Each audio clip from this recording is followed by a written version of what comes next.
পশ্চিমবঙ্গের রাজনীতিতে তৃণমূল কংগ্রেস বা টিএমসি এর ভবিষ্যৎ কি?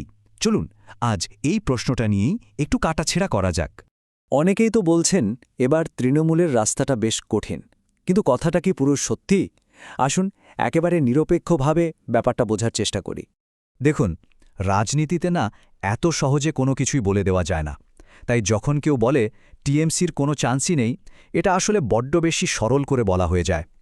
আসল ছবিটা কিন্তু অনেক বেশি জটিল। একদিকে যেমন বেশ কিছু চ্যালেঞ্জ আছে, তেমনি অন্যদিকে দলের ভিড়টাও কিন্তু বেশ শক্ত।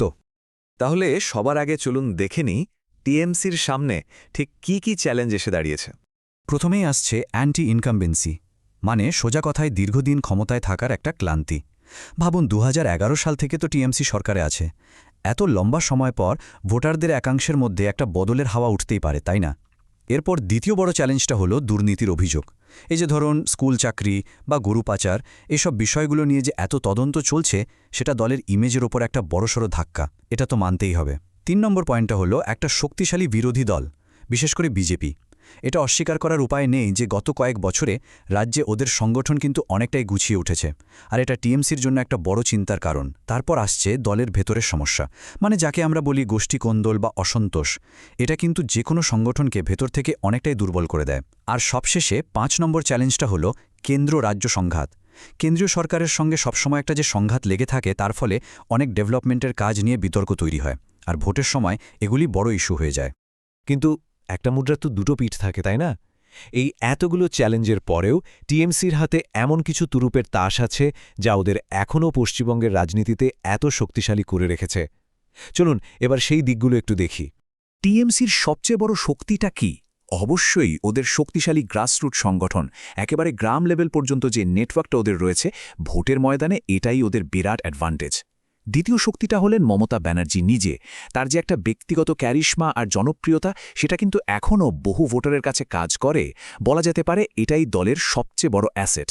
আর ৩ নম্বরে আসছে বিভিন্ন সামাজিক প্রকল্পগুলো।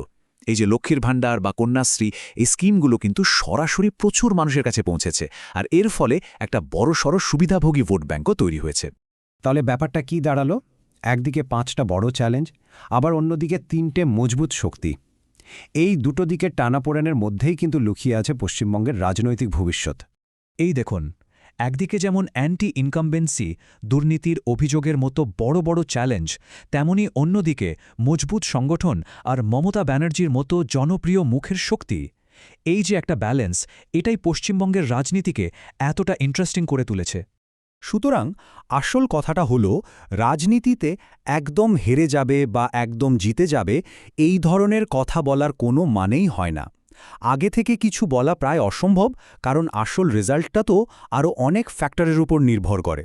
যেমন ধরুন, একদম ভোটের ঠিক আগে কোন ইস্যুটা বড় হয়ে উঠবে, বিভিন্ন দলের মধ্যে জোটের হিসেবটা কি হবে, কত % লোক ভোট দিতে বেরোবে, আর লোকাল ক্যান্ডিডেটটাই বা কেমন, এই সব কিছু মিলেই কিন্তু ফাইনাল রেজাল্টটা ঠিক হবে। তাহলে শেষ প্রশ্নটা কিন্তু থেকেই যাচ্ছে, এই সব সমীকরণ মিলিয়ে পশ্চিমবঙ্গের ভোটাররা শেষ পর্যন্ত ভোটের বাক্সে কী রায় লিখবেন? এর উত্তরটা তো সময় দেবে।